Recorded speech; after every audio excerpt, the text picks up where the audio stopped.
Hello, welcome to our How to Play video for Cultivaria. My name is Josh, I'm a co-founder of Testpit Games, one of the designers of Cultivaria, and I'm studying a PhD in archaeology at the Australian National University. In this video, I'm going to take you through everything you need to know to play Cultivaria. In Cultivaria, players take control of a group of early humans as they work to grow and thrive in the face of an ever-changing world. Throughout the game, you will harvest food, cultivate plants and animals, discover innovations, complete ceremonies, and grow your community, all while responding to the challenges and opportunities presented by your environment. The goal of Cultivaria is to score the most points by the end of 12 rounds of play. Points are scored based on the number of people in your community, the landscape where you live, your cultural traditions, and completing ceremonies.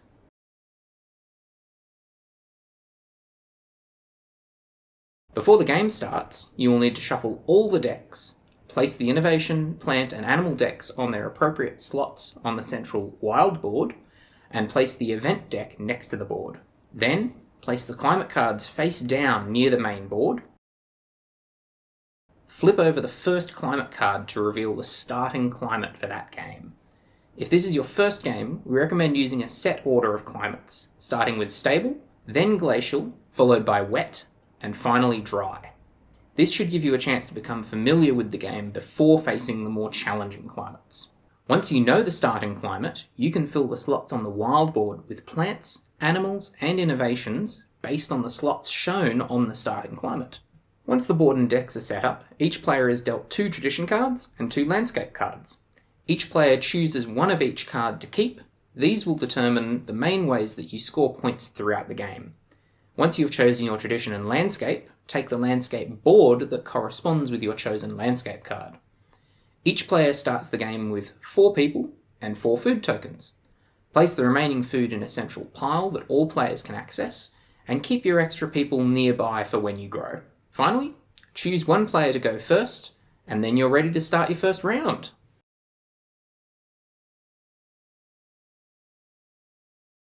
At the start of each round, except the first, reveal the top card of the event deck.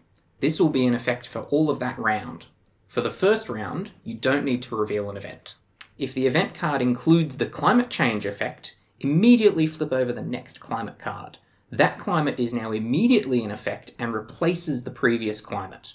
During a round of Cultivaria, players take turns allocating their people to one of 5 actions. We will go into details on each action soon.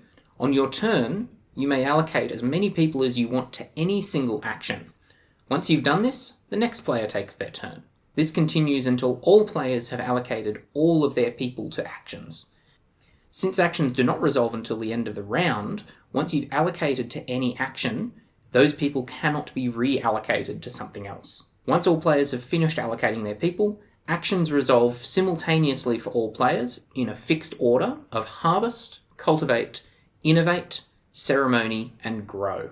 After resolving actions, all players must feed their community by discarding a number of food tokens equal to the number of people in their community. If a player does not have enough food tokens to feed all their people, any unfed people will starve and must be discarded. After everyone has fed their people, players score 1 point for each person in their community. To finish the round, discard the rightmost innovation, plant, an animal card or cards from the wild board. Then refill the appropriate number of slots in each row. The number of cards you discard and refill will depend on the current climate, so pay attention to that. You're now ready to start the next round. Note that the first player rotates 1 place clockwise each round.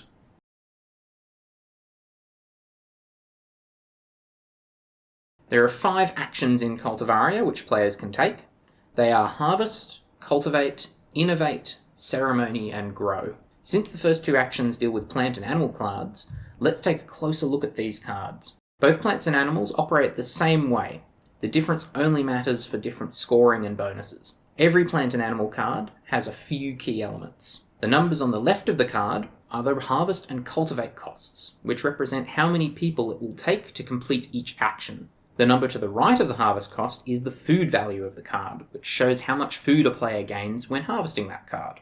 Every plant and animal also has an affinity for 1 or 2 landscapes. These are shown under the name of the card. If a card's affinity matches a player's landscape, both the harvest and cultivate costs of the card are reduced by 1 for that player. Finally, each plant and animal is either terrestrial or aquatic, shown in the bottom right. In order to cultivate a card, a player must be able to place it in a matching slot on their landscape. The harvest action allows players to gain food from plants and animals. To harvest a plant or animal, you must allocate a number of people to that card equal to its harvest cost.